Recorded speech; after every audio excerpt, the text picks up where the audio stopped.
Assalamualaikum warahmatullahi wabarakatuh. Perkenalkan, nama saya Dery Anugrah Novanda dari manajemen 7D dengan nomor induk 2103 dan teman saya Novan Riyadi dengan NIM 2003102128. Kita akan membahas dan diskusi tentang OJK atau Otoritas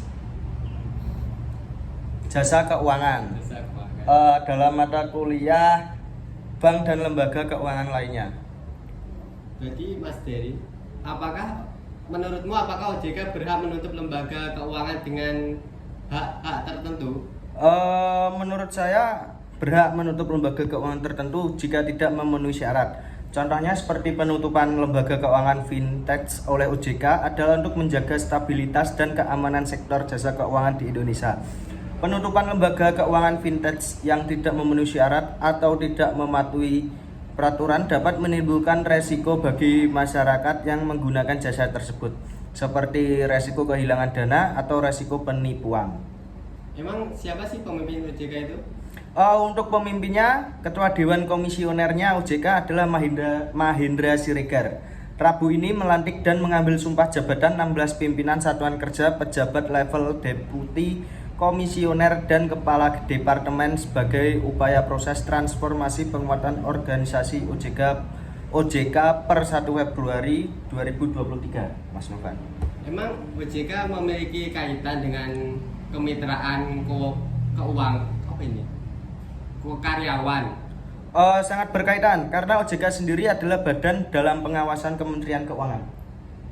Nah, terus apa sih kaitan OJK dengan BI? Apakah mereka punya fungsi yang sama? Untuk kaitannya adalah koordinasi dalam membuat peraturan pengawasan di bidang perbankan. Untuk dari segi tugas, BI sendiri adalah lembaga yang mengatur perbankan dengan jangkauan lebih besar atau makro. Sebaliknya, OJK adalah lembaga yang mengatur perbankan secara langsung atau mikro. OJK sendiri memiliki fungsi untuk melindungi kepentingan konsumen dan masyarakat, Mas Novan.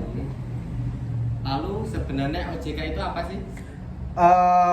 Kalau menurut saya OJK itu adalah lembaga yang sudah berdiri sejak 16 Juli 2012 lalu. Sejarah berdirinya OJK adalah berangkat dari upaya untuk menghadirkan sistem pengaturan dan pengawasan pada kegiatan jasa keuangan di Indonesia, Mas Novan. Lalu sejarah dan latar belakang pendirian OJK itu gimana? Kayak gimana? Untuk sejarah dan latar belakang pendirian OJK tersebut adalah berangkat dari upaya untuk menghadirkan sistem pengaturan dan pengawasan pada kegiatan jasa keuangan untuk di wilayah Indonesia. Tapi itu ada fungsi dan tujuannya kan? Pasti ada, Mas Novan. Untuk fungsi OJK Otoritas Jasa Keuangan memiliki fungsi untuk bisa menyelenggarakan sebuah sistem pengaturan serta pengawasan yang saling terintegrasi terhadap keseluruhan kegiatan di sektor jasa keuangan. Tujuan OJK itu terdapat 3 tujuan, Mas Novan. Iya, Tujuan pertama adalah membuat seluruh kegiatan dalam sektor jasa keuangan bisa terselenggara dengan transparan, teratur, adil, dan akuntabel. Untuk yang kedua, mampu mewujudkan sebuah sistem keuangan yang bisa tumbuh secara berkelanjutan dan juga berjalan dengan stabil. Lalu yang terakhir, untuk bisa melindungi kepentingan dari konsumen dan juga masyarakat pada umumnya. Itu tadi fungsi dan tujuan OJK ya? Betul. Lalu untuk tugas dan wewenangnya itu apa? Untuk tugas OJK sendiri, yakni melakukan pengaturan dan pengawasan terhadap semua kegiatan jasa keuangan di berbagai sektor.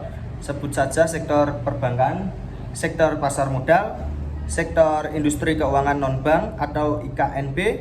Lalu untuk wewenang OJK sendiri terkait pengawasan dan pengaturan jasa keuangan di sektor perbankan. Lalu yang kedua, wewenang OJK dalam mengatur lembaga bank dan non-bank.